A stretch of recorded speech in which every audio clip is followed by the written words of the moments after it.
हमारे चैनल को सब्सक्राइब करें और बेल आइकन दबाएं।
नमस्कार, आदाब। क्राइम पेट्रोल डायल 100 में आप सबका स्वागत है।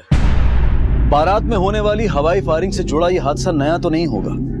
बारात में होने वाले अजीबोगरीब जश्न भी देखे सुने होंगे, लेकिन इस बारात में नया ये था कि घोड़ी पर दुल्हा नहीं दुल्हन थी, और अगर एक दुल्हन घोड़ी पर बैठकर बारात लेकर जाए तो ये अजीब ही कहलाएगा। माना कि जिंदगी में नयापन देने के लिए रस्मों में दिल की खुशी घोल दी जाए तो गलत नहीं है, लेकिन दूसरों की खुशी को हादसों में बदलने वाले गलत ही कहलाते हैं। अपनी बेटी पल्लवी की बारात ले जा रहे पिता जयशंकर ने शायद ये सोचा भी नहीं होगा कि खुशी से झूमते हुए उनका सीना छलनी हो जाएगा। क्या ये महज एक हादसा था, या वो किसी गैर इरादतन हमले का शिकार हुए थे, या फिर वो पहले से ही किसी के निशाने पर थे?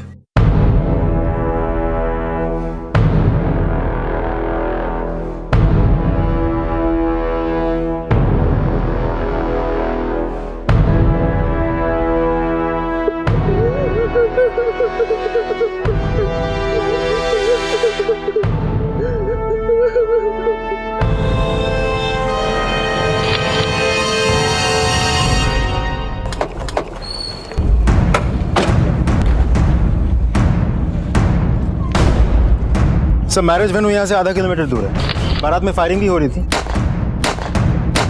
दुल्हन के पिता को गोली लगी।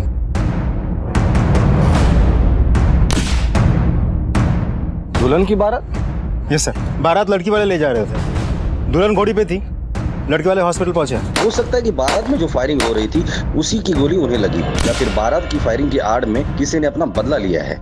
मैं हॉस्पिटल जाता, तुम यही रहना। Okay sir.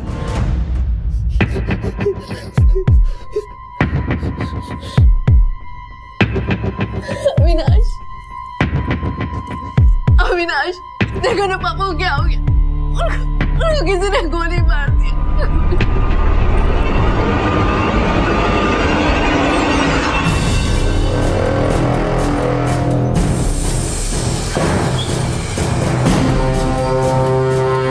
कैसी तबीयत है उनकी? देखिए, गोली हार्ट के पास लगी है और एक्सेसिव ब्लीडिंग की वजह से हालत क्रिटिकल है, बचना मुश्किल है।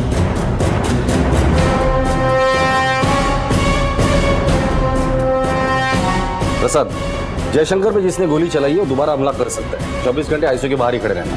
जी सर। बारात में फायरिंग कौन कर रहा था? बंटी और गुड्डू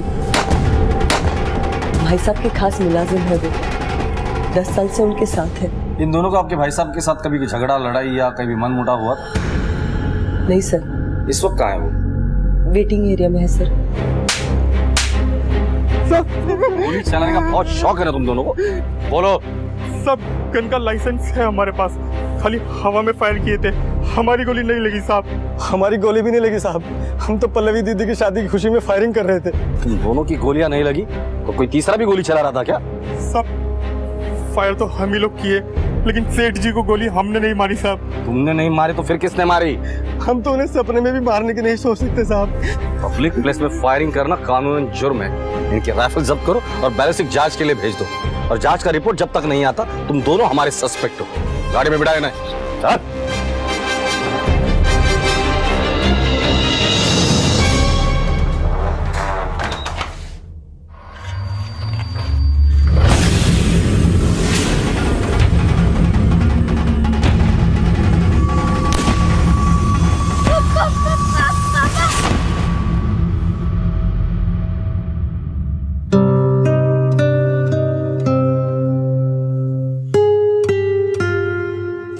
बारात का वेट कर रहे थे, फिर अचानक से किसी की नजर लग गई, जो समधी जी को गोली लग गई।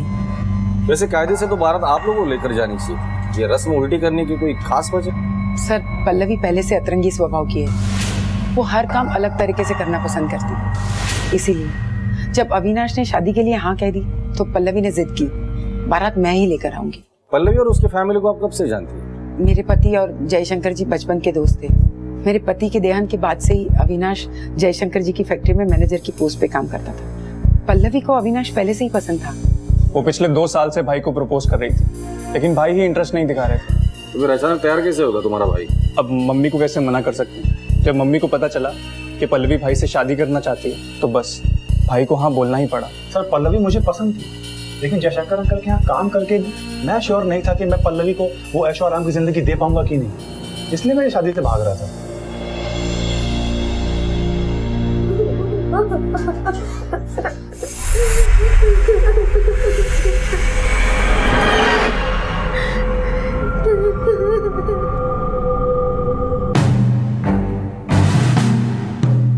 सर, ये रहा बंटी और ये गुड्डू, दोनों के हाथ में गन्स है, लेकिन तीसरा तो दिख नहीं रहा। पूरी फुटेज में उन दोनों ने फायरिंग हवा में ही की है, लेकिन जिस दिशा से गोली चली है ये तय है कि किसी ने दूर से बंदूक चलाई है। इनके भी बैलिस्टिक रिपोर्ट आने का इंतजार करें। अब तक ये माना जा रहा था कि पल्लवी के पिता जयशंकर पर हुआ हमला हवाई फायरिंग की हुड़दंग करने वालों की चूक से हुआ था, लेकिन कई बार अपनों के जश्न में गैर भी शरीक होते हैं। बेगानी शादी में अब्दुल्ला दीवाना, ये काफी मशहूर कहावत है, लेकिन इस शादी में ऐसा कौन अब्दुल्ला था जिसने पल्लवी के पिता पर गोली दाग दी?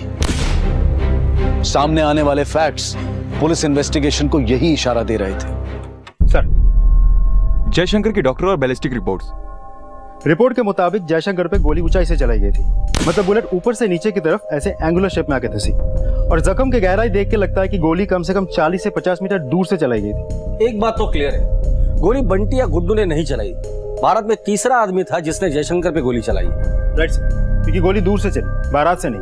मुझे लगता है हमें क्राइम स्पॉट पे दोबारा जाना चाहिए।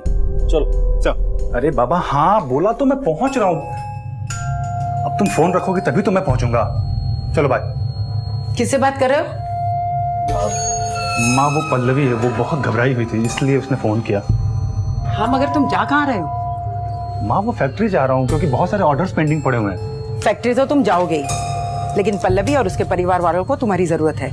आखिर तुम उस परिवार के होने वाले दामाद हो। जाते हुए ये टिफिन हॉस्पिटल में दे देना और थोड़ा वक्त पल्लवी के साथ भी गुजारना। ठीक है। संभाल के।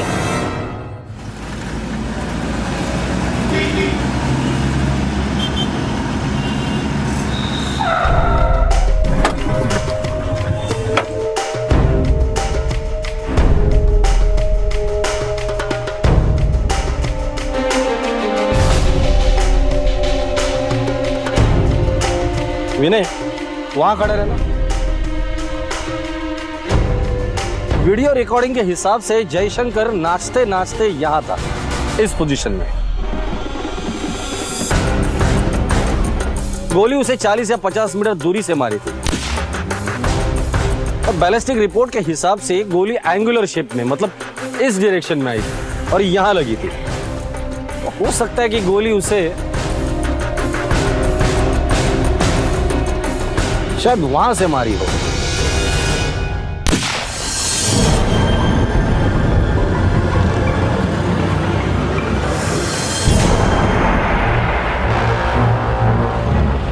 गोली यहीं कहीं से चलाई होगी।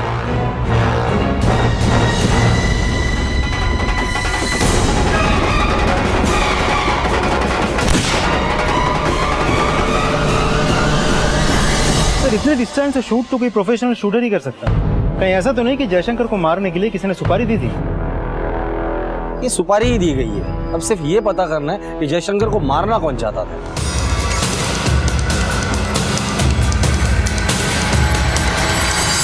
खबरियों को काम पे लगा दो, पता करो कि जयशंकर को मारने की सुपारी किसने ली थी, और हाँ, तब तक मैं जयशंकर के घर वालों से मिलता हूँ, पता तो चले जयशंकर को मारने का मोटिव किसके पास था।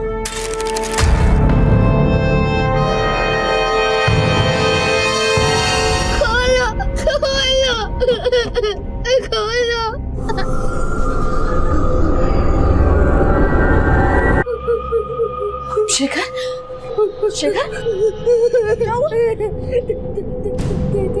पापा मर जाएंगे। नहीं शिखर, पापा को कुछ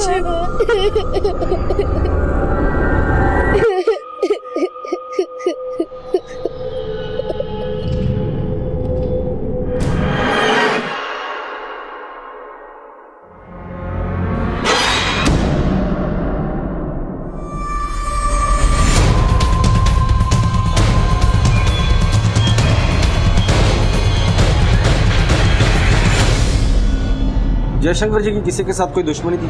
कोई दोस्त, रिश्तेदार या कोई बिजनेस में कोई दुश्मन? दोस्ती रिश्तेदारी में तो ऐसा कुछ नहीं दिखता। काम का तो पता नहीं। काम से जुड़े दुश्मन को तो शायद अविनाश ही सबसे अच्छा जानता होगा। नहीं सर, हमारे क्लाइंट लिस्ट में तो ऐसा कोई भी नहीं जिसकी अंकल से कोई दुश्मनी हो। हाँ है ना मेरे पापा की दुश्मन। कौन? मेरी बुआ। बुआ मतलब केतकी? जी, पापा की लाडली बहन। आपको ऐसा क्यों लगता है कि केतकी आपके पापा को मारना चाहती है? क्योंकि सर वो जैसी दिखती है वैसी है नहीं। मतलब? सर शेखर की प्रीमेच्योर डिलीवरी हुई थी और जन्म के वक्त कुछ कॉम्प्लिकेशंस की वजह से मेरी मम्मी की डेथ हो गई। शेखर बचपन से ही बीमार रहता था और उसे संभालते संभालते बुआ का टाइम निकल जाता था। सर तब मैं 10 साल की थी। पापा काम में बिजी रहते थे और बुआ शेखर को संभालने में, और यही एक रीजन है जिसकी वजह से उन्होंने शादी नहीं की, जिसलिए पापा हमेशा बुआ को दया की मूर्ति मानते थे। लेकिन रस्म के वक्त ये खुशियां मेरी जिंदगी में भी आ सकती थी, लेकिन आया बना के रख दिया मेरे भाई ने मुझे। खैर, अब इस पल्लवी को जाने दो, फिर देखना शेखर को अपने जिंदगी से कैसे हटाती हूँ मैं। और सिर्फ शेखर को नहीं, मेरे भाई को भी चुन चुन के बदला लूंगी। सुन, किसी को नहीं छोड़ूंगी मैं। बुआ,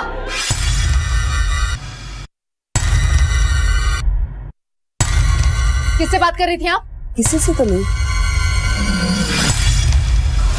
अगर तुम्हें शक था तो तुमने ये बात पापा को क्यों नहीं बताई? बताई थी, लेकिन मैंने कहा ना कि पापा बुआ के खिलाफ कुछ नहीं सुनना चाहते थे। पल्लवी, ऐसा क्या कर दिया केतकी ने कि तुम जब बोलती हो उसके खिलाफ ही बोलती हो?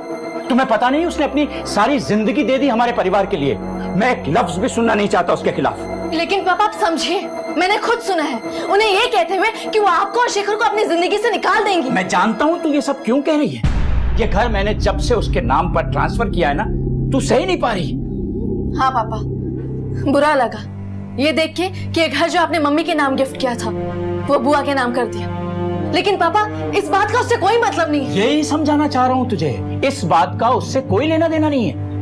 मैंने ये घर उसके नाम पर इसलिए ट्रांसफर किया है कि मेरे बाद उसकी सिक्योरिटी के लिए कुछ होना चाहिए कि नहीं।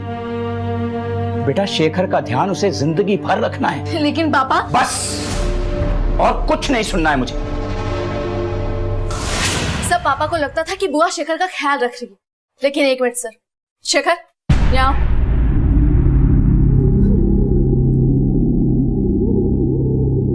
ये देखिए सर। बेटा, ये चोट कैसे लगी तुम्हें? गिर गया था। गिर गए थे या बुआ ने गिराया था?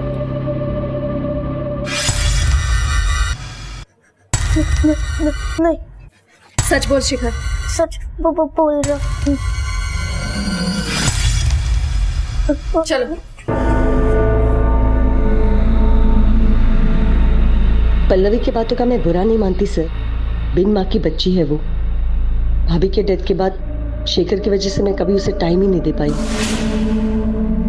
क्या हुआ बेटा? क्यों रो रहा है तू? हाँ? क्या हुआ आज तुझे? दूध पीना बेटा। बुआ ये समझाइए ना मुझे। बेटा तुझे देखो, बच्ची को देखिए, घर को संभालूं मैं। पल्लवी, क्या ये तुम फिर से फेल हो गई? क्या हो रहा है? भैया इससे बाहर आऊं तो मैं कुछ करूँ ना इसके लिए। ठीक है, पर उसकी पढ़ाई पे तो ध्यान देना ही पड़ेगा ना। केतकी, मैं सोचता हूँ कि इसे हॉस्टल भेज देना चाहिए। नहीं पापा, मुझे हॉस्टल मत भेजिए, बुआ समझाइए नहीं। देखो, अगर तुम हॉस्टल में जाओगी तो तुम्हारे बराबरी के और भी बच्चे होंगे, तुम्हें अच्छा लगेगा, तुम ठीक से पढ़ पाओगी। सच कह रहे थे पापा, तेरे लिए हॉस्टल ही सही है। बस पल्लवी को यही लगा कि अगर मैं उसे संभाल लेती तो उसे कभी अपने पापा और भाई से दूर नहीं जाना पड़ता। इसीलिए शायद पल्लवी को ये लगता है कि भैया पर जो हमला हुआ वो मैंने करवाया है। मैडम, केतकी जी तो बड़ी ही जिम्मेदार और प्यार करने वाली औरत है। और वैसे भी आजकल के जमाने में कौन अपनी इच्छाओं को मारकर अपने भाई के बच्चों के लिए अपनी पूरी जिंदगी बिताता है। सर, मैं शेखर को स्पेशल ट्यूशन देने जयशंकर अंकल के घर जाता हूँ। तो मैंने कई बार नोटिस किया कि पल्लवी केतकी जी को भाव नहीं देती। सर पल्लवी थोड़ी जिद्दी तो है और वो अटेंशन भी बहुत डिमांड करती है। इतने साल हॉस्टल में देने के बाद हो सकता है कि उसे अपने पापा और भाई की पूरी अटेंशन चाहिए हो, इसलिए वो केतकी बुआ से चिढ़ती है, क्योंकि जयशंकर अंकल सबसे ज्यादा बुआ को ही मानते हैं। सबकी बातों से तो ऐसे ही लगता है कि पल्लवी जानबूझकर अपनी बुआ पर आरोप लगा रही है। जयशंकर पे जो हमला हुआ था उसका फायदा उठाकर अपनी बुआ को लोगों की नजरों में गिराना चाहती है। लेकिन ये भी तो हो सकता है कि पल्लवी सच बोल रही है। आखिर इतने बड़े हादसे का इल्जाम अपनी बुआ पे क्यों लगाएगी? हो सकता है इस बुआ भतीजी को अच्छे से समझना पड़ेगा। एक काम करो, इन दोनों के कॉल रिकॉर्ड और बैंक स्टेटमेंट निकालो। खबरियों से सुपारी किलर्स के बारे में कुछ पता चला? खबरियों ने 5 आदमियों पे शक जताया। सब के सब आगरा के नामी शूटर्स हैं। सब इस वक्त अंडरग्राउंड है। इनके फोटोग्राफ्स से जो भी मिलता है वो लेकर आना। हो सकता है इनमें से किसी को शादी के वक्त किसी ने देख लिया हो। Okay sir.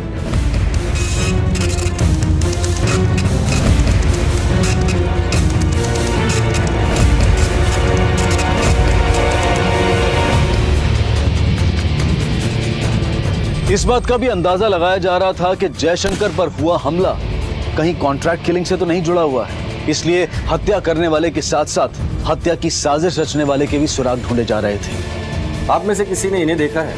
ये सारे शार्प शूटर और हमें शक है कि जयशंकर पे गोली इन्हीं में से किसी ने चलाई। नहीं सर, इनमें से किसी को नहीं देखा। ध्यान से देखो, याद करने की कोशिश करो। शायद सुपारी देते वक्त देखा होगा।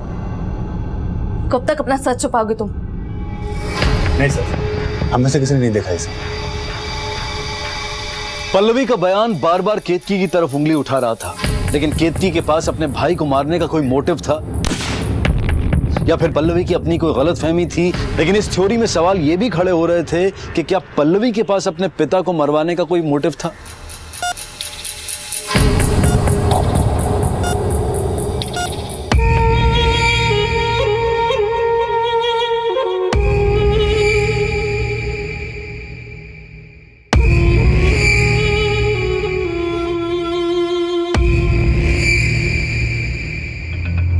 डॉक्टर साहब, तबीयत कैसी है अभी उनकी? He is out of danger. Improvement भी दिख रहा है। क्या मैं उनका स्टेटमेंट ले सकता हूँ? अभी नहीं, 3 से 4 दिन बाद। ठीक है, जरा आपसे बात करनी थी।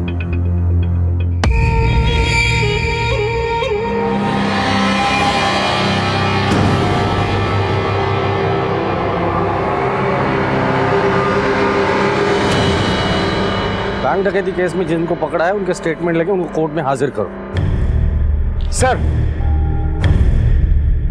पल्लवी और केतकी दोनों के कॉल रिकॉर्ड में एक भी नंबर ऐसा नहीं है जो कि सस्पिशियस है, लेकिन दोनों के बैंक स्टेटमेंट में काफी कैश विड्रॉल के ट्रांजैक्शंस हैं। मैंने पूछा तो दोनों ने बताया कि शादी के लिए पैसे निकाल रहे थे।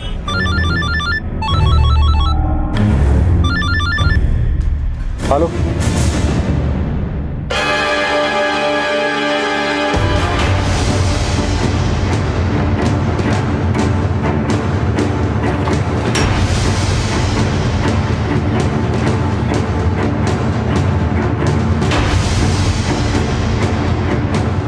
ये कैसे हो गया? सर, हमें ब्लड टेस्ट से पता चला है कि बॉडी में जहर था और हमारे हॉस्पिटल स्टाफ को इस बात की कोई जानकारी नहीं है कि जहर आया कहां से। एक पेशेंट को आपके यहाँ जहर देकर मार दिया गया, इसका अंजाम जानते हैं क्या होगा? आप और आपका स्टाफ जयशंकर जी का ट्रीटमेंट कर रहा था, फिर ये कैसे हो गया? सर, मुझे भी समझ में नहीं आ रहा है कि ये कैसे हो गया। समझ में नहीं आ रहा या आप और आपका स्टाफ इन्वॉल्व है जयशंकर जी को मारने में? प्रसाद, तुम यहाँ ड्यूटी कर रहे थे या क्या कर रहे थे? जयशंकर जी को मिलने कौन कौन आया था? साहब, उनको मिलने तो कोई नहीं आया था। हाँ, नर्स रोहिणी इनको दवाई देने के लिए आई।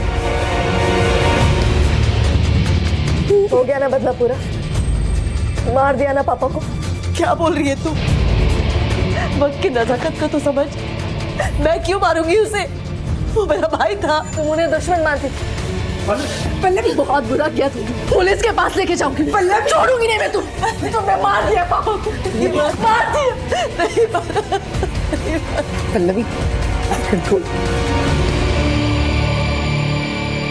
पुलिस अभी तक ये पता लगा ही रही थी कि जयशंकर पर हमला किसने किया और किसके इशारे पर किया कि तभी जयशंकर को बचाने की सारी संभावना ही खत्म कर दी गई। लेकिन इस बार हत्या जहर देकर की गई थी। पहले ये माना जा रहा था कि जयशंकर की जान लेने के लिए किसी कॉन्ट्रैक्ट किलर का इस्तेमाल किया गया है, लेकिन उन्हें जहर देने वाला कौन था? ये रहे जयशंकर जी के वसीयत के कागजात। इसके मुताबिक ये घर आज से आपका हुआ।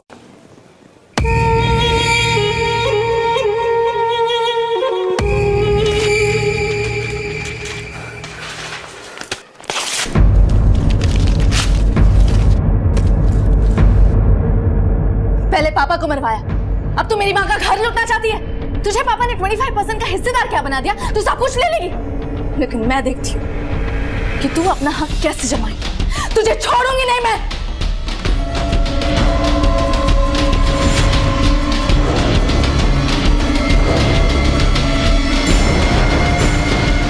जयशंकर के रूम में सिर्फ तुम गई, तो जाहिर सी बात है कि जयशंकर के ग्लूकोज में जहर तुमने ही मिलाया होगा। अब सिर्फ इतना बता दो कि जयशंकर को मारने के लिए किसने पैसे दिए थे? नहीं सर, मैंने ऐसा कुछ भी नहीं किया सर। मैंने उनका रूटीन ग्लूकोज उनको लगाया था। मेरा यकीन कीजिए सर, मैं ये सब क्यों करूंगी? तुम ऐसे मुंह नहीं खोलोगी। ले चलो इसे पुलिस स्टेशन। नहीं सर, नहीं सर, नहीं सर, मैं बताती हूँ, इसमें हमारी सर कोई गलती नहीं है। सर हम लोग सारी दवाइयाँ स्टॉक में निकाल कर स्टोर रूम से नर्स स्टेशन लेके जाते हैं और वहाँ सारी दवाइयाँ हर मरीज के ट्रे में तैयार करते हैं। और सर जब भी ज़रूरत पड़ती है ना सर, तो हम वहाँ से लेके चले जाते हैं। और सर आज भी दोपहर में 1-1:30 बजे के करीब मैं जयशंकर जी के लिए ट्रे तैयार करके ICU में लेके गई थी सर। मुझे इससे ज़्यादा कुछ नहीं पता सर। स्टोर रूम और नर्स स्टेशन के बाहर CCTV है? हाँ सर, CCTV है सर। 12:30 बजे से लेकर 2 बजे तक की सारी CCTV फुटेज निकालो दोनों रूम की। Okay sir.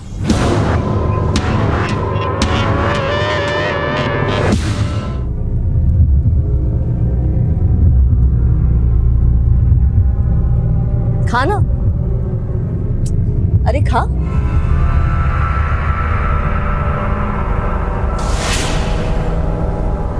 चबाना मत, इसमें जहर है।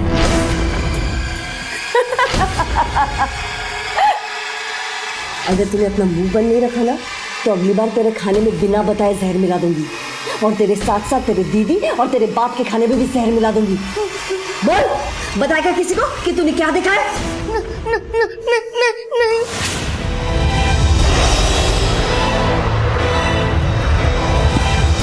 कहाँ भाग रहा है तू? कहाँ भाग रहा है? बैठ इधर, बैठ। तेरा बाप तो अब नहीं रहा, लेकिन अगर तूने अपना मुंह खोला ना, तो जहर तो मैं किसी को भी दे सकती हूँ। तेरी उस नकचड़ी बहन को भी दे सकती हूँ मैं। तेरी बहन तो सच बोलती है रे, जो मैं दिखती हूँ वो तो मैं नहीं हूँ, लेकिन ऐसा मजबूर किया था मुझे बनने के लिए तेरे बाप ने। लेकिन अब तो वो नहीं रहा, फिर भी मैं बदला लूंगी, समझा?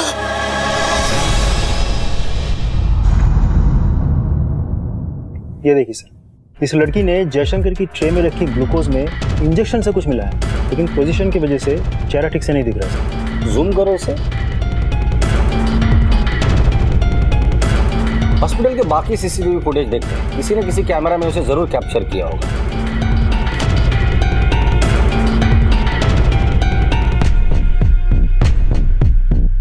ये देखिए सर, वही लड़की, वही कपड़े। पॉज करो, जूम करो। इस लड़की को मैंने कहीं तो देखा है।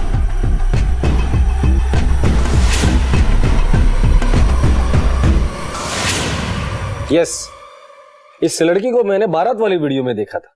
हॉस्पिटल का एंट्रेंस का CCTV लगाओ।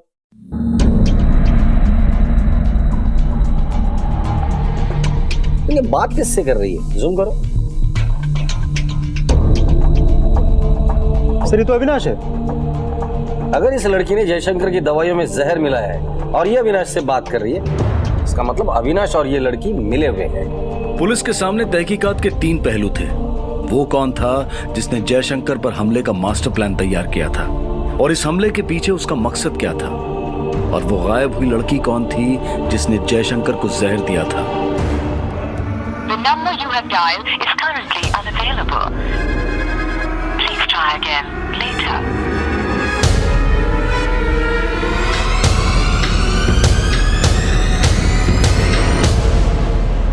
नहीं सर, मैं इसे नहीं जानता ये कौन है। अगर नहीं जानते तो इसके साथ हॉस्पिटल में बात क्या कर रहे थे?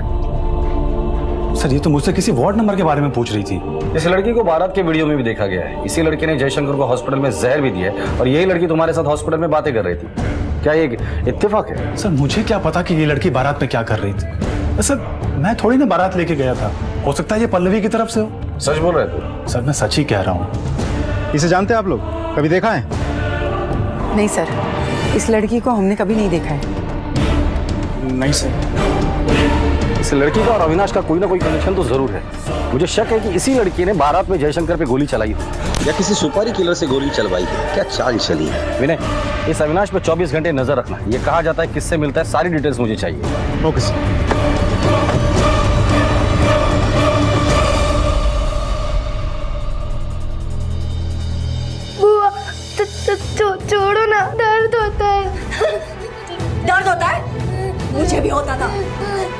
बाप ने मेरे बड़े भाई होने का फर्ज नहीं अदा किया और तेरे पैदा होने के बाद मेरी होने वाली शादी तोड़ दी ताकि मैं तुझे पाल सकूं और वो उस रात को अय्याशी करे रोज एक नई औरत के साथ।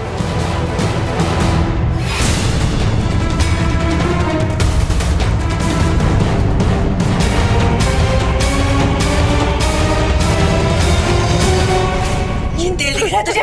तेरी बहन के स्वागत के लिए है। तू देख, इसी सीढ़ी से मैं उसे गिराऊंगी। दिख रहा है तुझे? सर, अविनाश के कॉल रिकॉर्ड से लेकर बैंक स्टेटमेंट तक सब कुछ खंगाल लिया, लेकिन देख के लगता नहीं कि उसने जयशंकर पे गोली चलाने के लिए कोई कॉन्ट्रैक्ट दिया होगा। Sir hello. हेलो सर, मेरी बुआ को किसी ने मार दिया है और मेरा भाई भी गायब है। आप प्लीज जल्दी आ जाइए। क्या?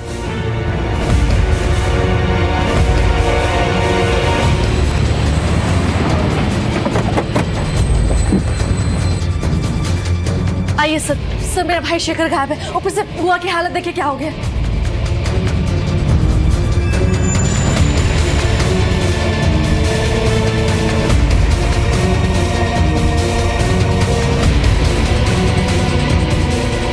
सर मैं 2 घंटे के लिए फैक्ट्री गई थी, जब घर लौटी तो बुआ की ऐसी हालत थी। और सर मेरा भाई शेखर भी गायब है, आप प्लीज उसे ढूंढिए सर। पूरा घर छान मारो। ओके।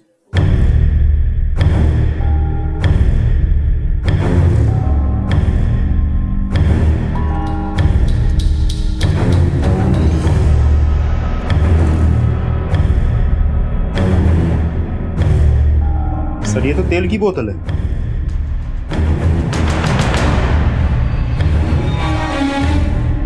पूरे सीढ़ियों पर तेल गिरा पड़ा है, लगता है इसी से फिसल के गिरी होगी। सर बॉडी को पोस्टमार्टम के लिए भेज दो। Okay sir.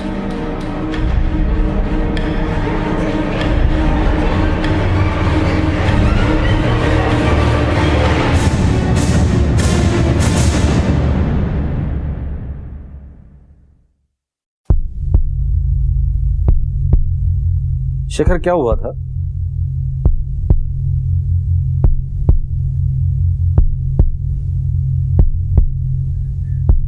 बोलो शेखर, बोलो।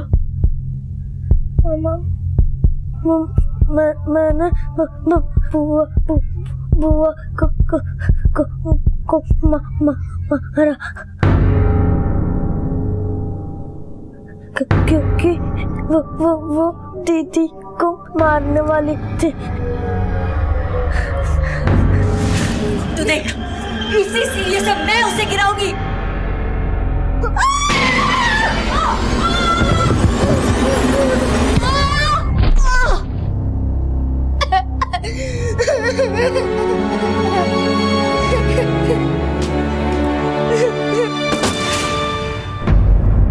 सर कहीं ऐसा तो नहीं कि पल्लवी ने ये सब कुछ किया है और फिर उसी ने हमें फोन किया ताकि उस पर शक ना जाए? वैसे भी तो केतकी को लेकर वो परेशान रहती थी। ऐसा भी हो सकता है। इस पल्लवी के कॉल रिकॉर्ड निकालो और लोकेशन पता करो और फैक्ट्री में जाके पता करो ये वाकई फैक्ट्री में गई थी या नहीं गई। ये भी हो सकता है कि जयशंकर और केतकी की मौत के पीछे पल्लवी का ही हाथ हो। Okay sir.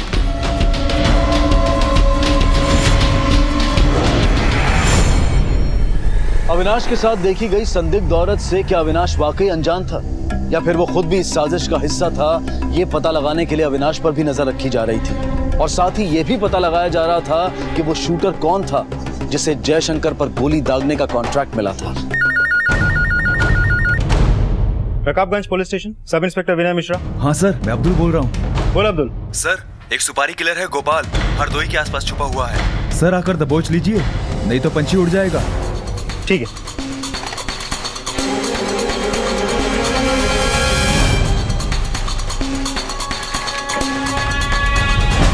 सर इसका नाम गोपाल है, फरीदाबाद का है, हिस्ट्री शीटर है। जिस रात जयशंकर पे गोली चली थी आखिरी बार इसे आगरा में देखा गया था और उसी रात से ये अंडरग्राउंड। सर खबरों का ये भी कहना है कि फिलहाल ये हरदोई के आसपास का छुपा हुआ है और भागने के फिराक में है। शहर से बाहर जाने वाले हर चेक पोस्ट में इसकी फोटो सर्कुलेट कर दो। मुझे किसी भी हाल में हिस्ट्री शीटर गोपाल चाहिए। Sir excuse me. Hello. Hello sir, जो सीसीटीवी फुटेज वाली लड़की है वो अविनाश के साथ है अभी। ओके सर, कांस्टेबल प्रसाद का कॉल। बोल रहे अविनाश और सीसीटीवी फुटेज वाली लड़की दोनों को एक साथ राजा मंडी में देखा गया। उठाकर लेकर इन दोनों को। Yes sir.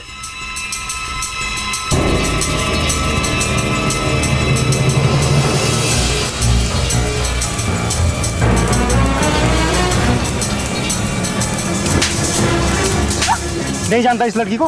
हाँ सर, क्या कहा था? इत्तेफाक। चल बैठ। अरे सर, हमने कुछ नहीं किया।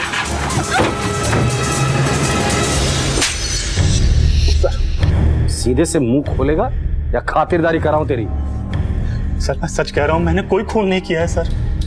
बता, तेरा और सालेहा का क्या रिश्ता है? सर सालेहा मेरी वाइफ है। एक बात बता रे, तू क्या सर्वधर्म समभाव का ब्रांड एम्बेसडर है क्या? पल्लवी तेरे लिए बारात ला रही थी, सालेहा से तूने कोर्ट में शादी की। कोई और भी है क्या जिसके साथ तूने चर्च में शादी की?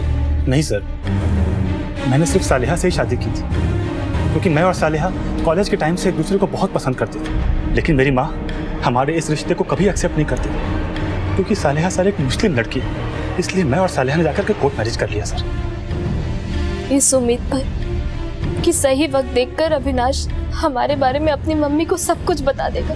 सर पल्लवी तो मुझसे शादी करने के लिए पिछले 2 साल से मेरे पीछे पड़ी हुई है, लेकिन मैं उसको भाव नहीं दे रहा था। एक दिन वो जिद में आकर के मेरी माँ से बात कर ली। मेरी माँ को तो पल्लवी पहले से ही पसंद थी, लेकिन उससे ज्यादा उन्हें उनके जायदाद का लालच था। देख अविनाश, आज ये रिश्ता खुद चल कर आया है, कैसे मना कर दूं? जयशंकर भाई साहब की सही वारिश तो पल्लवी ही होगी। शेखर तो वैसे भी डिपेंडेंट ही रहेगा। एक बार तूने हाँ बोल दी ना, तो वो लोग तुझे फैक्ट्री सुपरवाइजर से जनरल मैनेजर की पोस्ट दे देंगे। लेकिन माँ, बस इस बारे में अब हम कोई बात नहीं करेंगे। सर मैं माँ को मना नहीं पाया, लेकिन मेरे पास एक प्लान था। सर पल्लवी थोड़ी जिद्दी किस्म की लड़की थी, तो मैंने सोचा कि 2-3 महीने में उसे किसी बहाने से मैं तलाक दे दूंगा और फिर सालेहा को माँ से मिलवा दूंगा, क्योंकि पल्लवी से शादी के गलत फैसले से दुखी मेरी माँ सालेहा को जरूर अपना लेती। अविनाश ने मुझे समझाने की बहुत कोशिश की, लेकिन मेरा मन नहीं माना और फिर उस रात मैं बारात में चली गई बिना अविनाश को बताए। मैंने सोचा कि मैं सबको बता दूंगी कि अविनाश मेरा पति है। इससे पहले कि मैं कुछ कह पाती, जयशंकर जी को गोली लग गई।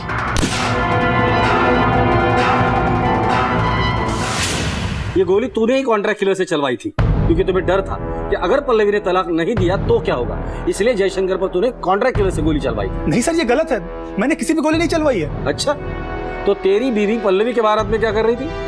मैं बताऊं, वो कॉन्ट्रैक्ट किलर को जयशंकर को दिखाने के लिए वहां गई थी। नहीं सर, मैंने गोली नहीं चलवाई।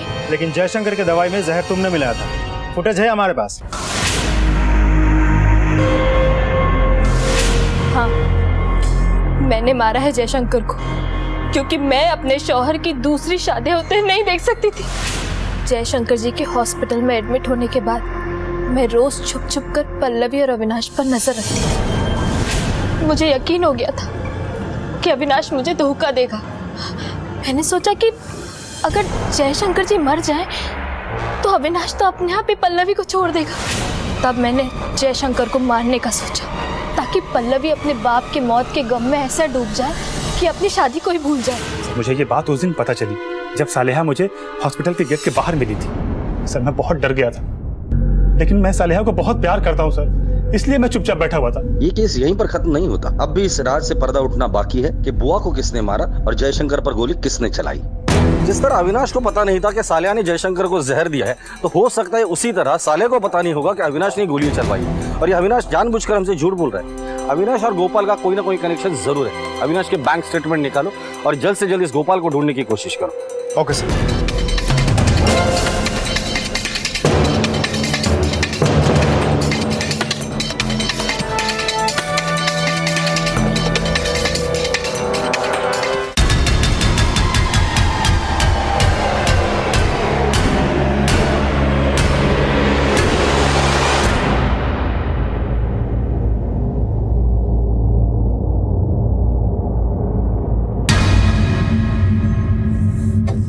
मुझे तुझसे ये उम्मीद नहीं थी।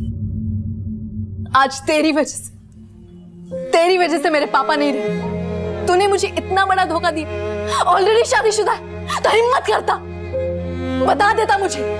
इतना प्यार किया तुझे, क्या कमी थी मुझ में? लेकिन तूने धोखा दिया है मुझे, धोखा।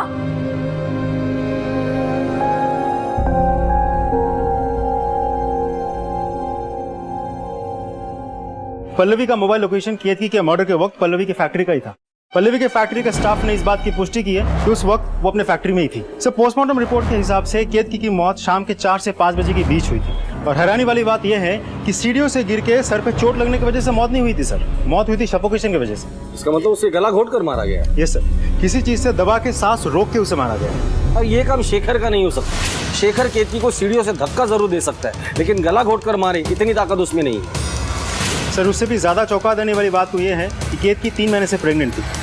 क्या तो मतलब केतकी के जिंदगी में कोई तो था, और ये पल्लवी जो बार बार हमें केतकी के बारे में बोल रही थी वो शायद सच हो सकता है। हाँ है ना मेरे पापा के दुश्मन। कौन? मेरी बुआ, क्योंकि सर वो जैसी दिखती है वैसी है नहीं। इस गुत्थी को सुलझाने के लिए हमें शेखर की मदद लेनी थी, क्योंकि वही उसके करीब था और उसी के साथ रहता था। रिमांड होम में बात करके शेखर के लिए साइकियाट्रिस्ट की अरेंजमेंट करो। सर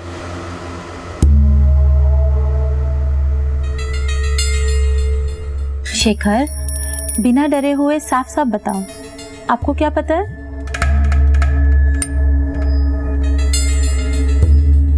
बोलो बेटा, देखो यहाँ पे कितने सारे लोग हैं आपके पास, बताओ। बुआ मुझे डराती थी ताकि मैं उसके सीक्रेट किसी को ना बोलूं। बुआ जब सीढ़ियों से गिर गई थी तब आप अलमारी में क्यों छुप गए थे? बुआ और वो मुझे अलमारी में बंद कर देती थी। बुआ और कौन? आज हम ये चैप्टर पढ़ेंगे, ठीक है? देखो 3 + 8 लिखो यहाँ पर, अब लिखो 4 + 5। पर मुझे तो ये चैप्टर नहीं पढ़ना।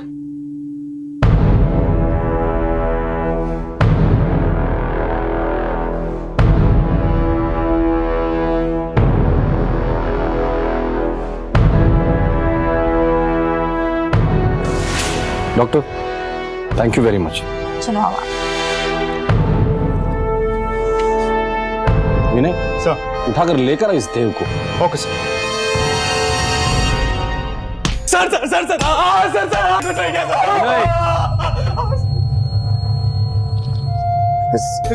मैं बेकसूर हूँ, मैं भला केतकी को क्यों मारूंगा सर? तो तेरा मोबाइल केतकी के घर पे क्या घास चरने गया था, या तू मोबाइल को केतकी का घर दिखाने गया था? एक बात बता, तेरा और केतकी का अफेयर कब से चल रहा था? 5 महीने तो मिनिमम पकड़ के ही चल, क्योंकि केतकी 3 महीने की प्रेग्नेंट थी। Pregnancy sir? प्रेग्नेंसी तुझे नहीं पता? सर मैं और केतकी 6 महीने से रिलेशनशिप में थे सर। मैं अपने मिडिल क्लास बैकग्राउंड और मम्मी के डिसिप्लिन से तंग आ चुका था सर। मैं भी दूसरे लड़कों की तरह अपनी जिंदगी एंजॉय करना चाहता था, इसीलिए सर मैंने जयशंकर अंकल से कह के शेखर के लिए पर्सनल ट्यूशन शुरू कर दी। मैंने केतकी के अकेलेपन को दूर किया और जानबूझ के उससे दोस्ती की, ताकि मैं उसका दिल जीत सकूं और एक्स्ट्रा पैसा कमा सकूं। सर मुझे 1 महीने पहले पता चला कि वो प्रेग्नेंट है और उसने बच्चा गिराने के लिए मना कर दिया। सर वो मेरे पीछे पड़ी थी, मुझे फोर्स कर रही थी कि मैं उससे शादी कर लूं, पर ये तो पॉसिबल नहीं है ना सर। मैं उसे अबॉर्शन के लिए राजी करने गया, पर जब मैंने वहां जाके देखा सर वो अधमरी कंडीशन में पड़ी थी, तो मुझे लगा ये सही मौका है। मैंने उसका मुंह दबाया और मार दिया उसे।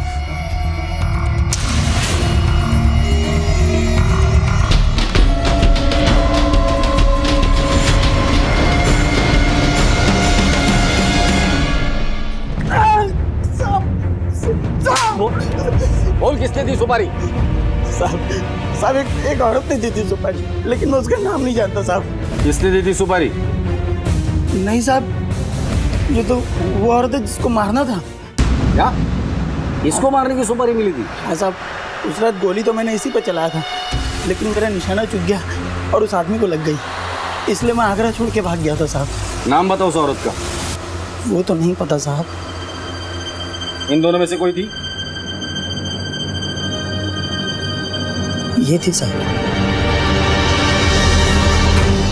अभी तक बहुत कहानियां सुनाई तुमने हमें, अब कहानी नहीं सिर्फ सच्चाई सुननी है। हल्दी वाले दिन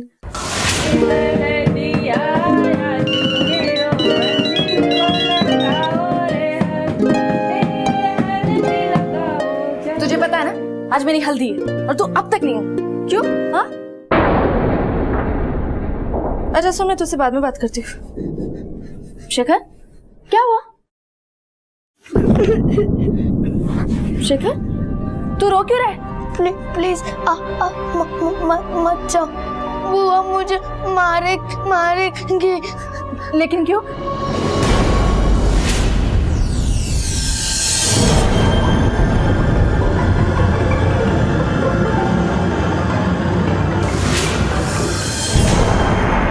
सर, मैं बुआ से बात करने जा रही थी कि मैंने उन्हें किसी से बात करते हुए सुना। मुझे बुआ की प्लानिंग पता चल गई थी। मैंने पापा से बात करने की बहुत कोशिश की, लेकिन वो मेरी बात सुनने को तैयार ही नहीं थे। हो सकता है कि शुरुआती टाइम पे बुआ सीधी होंगी, लेकिन इस बार तो उनके ढंग ही बदल गए थे। लेकिन मैं उनके इरादों को पूरा नहीं होने देती। इससे पहले कि बुआ मेरे परिवार को कुछ नुकसान पहुंचाती, मैंने सुपारी किलर गोपाल को हायर किया। बुआ को मारने के लिए उसे पैसे दी, लेकिन बुआ बच गई और पापा।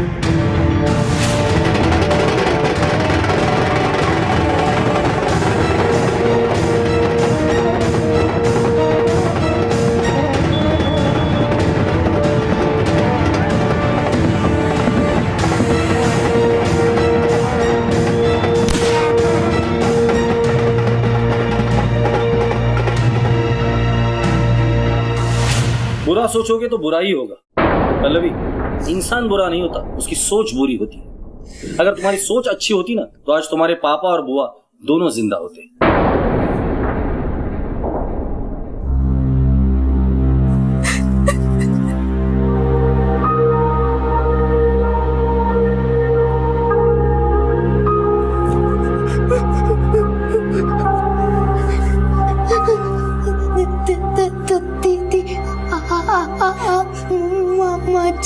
मुझे अच्छा नहीं लगता।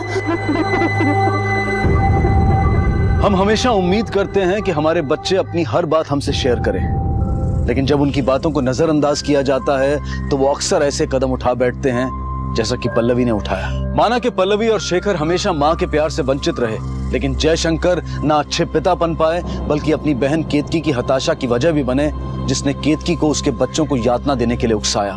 और पल्लवी ने ऐसा कदम उठाया जो पूरे परिवार के बिखर जाने की वजह बन गया। ऐसा कई बार देखा गया है कि कई शानदार शादियां कुछ दिन भी नहीं टिक पाती और सीधे साधे विवाह खुशहाली की मिसाल कायम कर जाते हैं। जरूरत है सिर्फ जमीनी स्तर पर रिश्तों को दुरुस्त करने की। इसी विचार के साथ अब मैं अनूप सोनी आपसे विदा लेता हूं। फिर मुलाकात होगी अगले एपिसोड में एक और चौंका देने वाले केस के साथ। तब तक अपना और अपने परिवार का ख्याल रखें और देखते रहें क्राइम पेट्रोल डायल 100। सवा के 1 को सीख हम सबको। जय Hind. For more updates, subscribe to our channel, click the show links and enjoy watching the videos.